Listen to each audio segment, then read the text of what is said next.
Sahabat desa, sahabat tani, sahabat kreasi, sahabat inovasi. Bersama saya Pak Kadis Pertanian Kabupaten Semarang, Pak Edi Soekarno. Selamat siang. Hari ini pasca tadi Bapak Bupati bersama beliau dan petani Kapotan Mandiri Desa Candi, Kecamatan Tuntang, Kabupaten Semarang, panen padi sehat. Pak Edi, Ya. apa yang mau disampaikan terkait dengan padi sehat ini ke masyarakat petani khususnya di Kecamatan Tuntang atau di umumnya di Kabupaten Semarang? Ya. Jadi tadi Pak Bupati ingin mempromosikan bagaimana budidaya tanaman padi dengan cara organik agar hasilnya padi yang lebih menyehatkan untuk masyarakat, gitu Mas.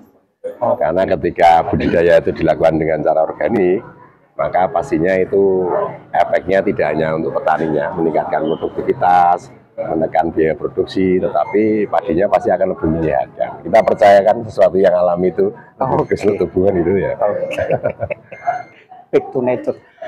Sekarang memang kembali ke alam. Nah, Pak Edi, Ya. ini kita berada di salah satu desa di Kabupaten Semarang. Saya mau bertanya Pak Kadis, bagaimana untuk mengaplikasikan ke desa atau kecamatan lain terkait hal ini, Pak Edi?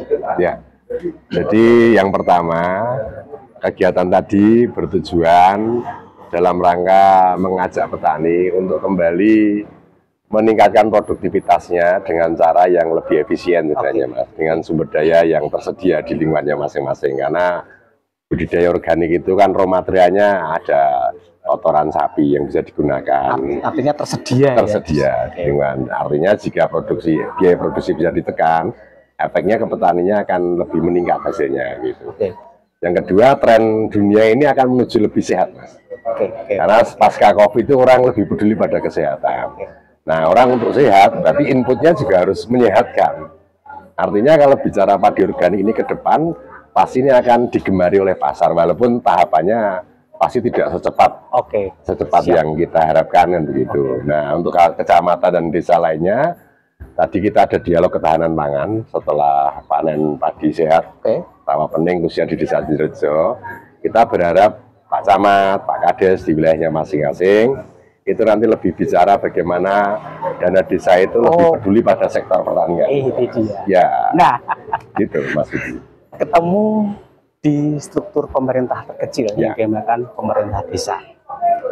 Desa memiliki amunisi berupa dana desa. Nah, ini saya matur nih, Pak Kadis nih, bagaimana desa harus mensupport terkait petani untuk seperti ini, Pak Kadis? Ya, tadi kami dorong agar penyuluh, Kades, dan Pak Camat itu satu pemikiran. Jadi setiap wilayah itu punya persoalan, tapi di semua wilayah pasti ada persoalan tentang pangan, Pak. Mas Yudi. Karena pangan itu menjadi substansial bagi semua orang. Kita hari ini bisa beraktivitas dengan sehat, normal, itu karena tercukupi kebutuhan pangannya. Nah, pangan ini ke depan harus menjadi sebuah perhatian bagi kita semuanya, karena isu dunia itu sekarang tentang kerawanan pangan. Kita tahu dengan kondisi iklim yang tidak menentu seperti ini, nah ini akan pasti berpengaruh pada produktivitas tanaman pangan. Dan kita tahu juga jumlah petani kita itu semakin hari semakin sedikit. Kalau pemerintah tidak terjun langsung mendorong agar sektor pertanian kembali dibangkitkan, nanti akan ada saat di mana petani kita habis. Lalu siapa yang akan mengolah lahan? Nah, kalau nggak ada yang mengolah lahan, kita mau makan dari mana kan gitu, Pak? Nah, ini kan persoalan. Data sudah menunjukkan bahwa ternyata statistiknya di Kabupaten Semarang jumlah petani di atas usia 45 tahun itu 77,8%. Bisa dibayangkan. Di atas 45. Di atas 45. Dominasi usia 55 sampai 70. Bau tanah. Ya nggak gitu. Tapi kan kalau tidak ada regenerasi, sumber daya manusia di sektor pertanian, nanti yang tua-tua sudah nggak bisa bertani lagi, yang muda-muda semakin nggak tertarik jadi petani. Terus ladang kita siapa yang garap? Dan ini jadi masalah besar nanti. Nah gitu Mas Yudi. Luar biasa, sahabat desa, sahabat tani, sahabat kreasi. Saya harus sebut sahabat desa karena memang ini ranahnya desa. Jadi petani identik dengan desa, identik dengan lahan persawahan. Sobat Kreasi, tentu tidak semua petani memiliki sebuah kreativitas untuk menggunakan pupuk yang berada di sekitaran kita menjadi menjadi konsumsi tanaman itu sendiri. Nah, inovasi tentu bagaimana menciptakan hal yang sederhana tapi keren bisa diberlakukan untuk saat ini. Gamblang yang disampaikan oleh Pak Kadis, dan acara ini sungguh luar biasa, keren sekali, dan mudah-mudahan ini bukan sekedar menjadi satu tontonan, tapi benar-benar menjadi satu edukasi dan literasi untuk bagaimana kita aplikasikan di masing-masing persoalan yang kita miliki. Persoalan pangan itu butuh semangat juang yang ideologis dan herois, Mas. Oke. Gitu. Maksudnya? Ya harus betul-betul diselami, ini sebuah persoalan yang nanti akan semacam bom waktu. Kalau tidak hari ini kita peduli, nanti persoalannya itu akan di belakang luar biasa dan susah ditanggulangi. Dan dengan organik ini? Ya organik ini bagian salah satu cara untuk bagaimana meningkatkan produktivitas. Jika produktivitasnya terjaga atau meningkat, maka suplai pangan itu akan terpenuhi. Tapi persoalan pertaniannya tidak hanya organik. Ada persoalan iklim, persoalan infrastruktur, teknologi pertanian, sumber daya manusia, dan yang penting, Mas, ini saya ngomong Kabupaten Semarang ya, SDM petani kita itu 73% lulusan SD. Jadi siapa yang akan peduli kalau tidak pemerintah yang mulai, kan gitu. Tidak orang-orang yang paham itu untuk memulai. Maka Pak Bupati itu tadi mendorong tidak hanya tentang bagaimana panen padi sehat, tapi dilanjutkan dialog interaktif tentang bagaimana menjaga ketahanan pangan. Karena pangan ini menjadi kebutuhan mendasar bagi setiap manusia, setiap daerah, setiap wilayah gitu. Maka bicara tentang pangan ini menjadi penting bagi kita semuanya, tidak hanya government, tidak hanya petani, tapi masyarakat dalam arti yang luas. Mari kita uri-uri petani kita sebagai pahlawan bagi terjaganya kelangsungan hidup manusia gitu. Oke, keren.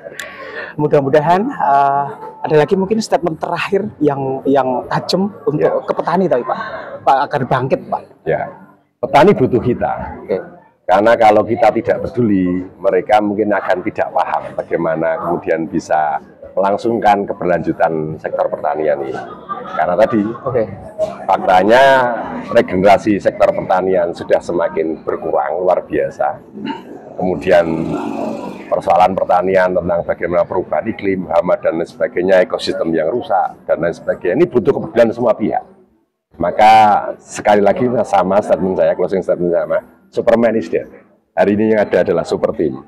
Maka kita lihat film Hollywood berubah tema, dari dulu Superman, Wonder Woman, Batman berubah menjadi Justice League dan The Avenger.